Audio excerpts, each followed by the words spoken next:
What's up guys, for today's video may panibagong vlog na naman tayo ngayon. Speaking ng panibagong vlog, gusto ko lang ito ipakita sa lahat ng mga tao kung ano talaga napundar ko dito sa pagsali ko na pagbabloging sa TikTok. Speaking na TikTok, at hindi ka talaga dito magmamahay kasi ipapasilip ko na talaga sa lahat ko ng mga supporters at mga viewers diyan sa TikTok kung gaano na talaga.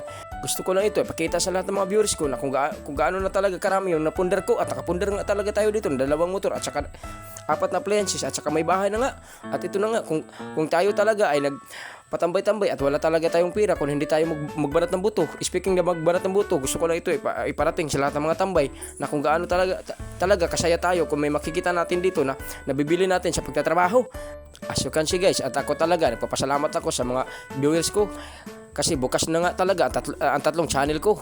Hindi lang Facebook, at saka may TikTok na tayo at saka YouTube. Sana masuportahan yung YouTube channel ko at saka Facebook para mas marami tayo na magagawa ng mga video para mas makatulong tayo sa mga kababayan natin ng mga mahirap. Speaking ng mga mahirap, gusto ko talaga makatulong sa mga kababayan natin dito sa Cantilan, Surigao del Sur. At ito na nga, pinasilip ko na talaga ang bagong reader natin dito na ating ginagamit sa ating pagbablog. Hindi lang sa pagbablog at saka pagbibinta natin ng mga ice cream. At ito na nga, gusto ko lang talaga iparating sa lahat ng mga tao na kung ano na talaga narating sa buhay ko.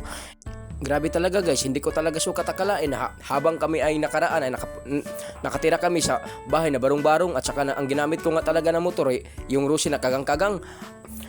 Hanggang ngayon at nakabili na talaga kami ng bagong motor. Hindi ko talaga inasahan na ganito na pala ang aming bahay ngayon kasi bago na nga. Speaking the bahay, hindi ka talaga dito magmamahay kasi chlorop na talaga. Ang dati namin tinitirahan yung trapal talaga at yung tinatawag nga nila na barong-barong. At ito na nga, formado na talaga ang bahay namin dito at saka may bagong motor na at saka may bagong bahay na.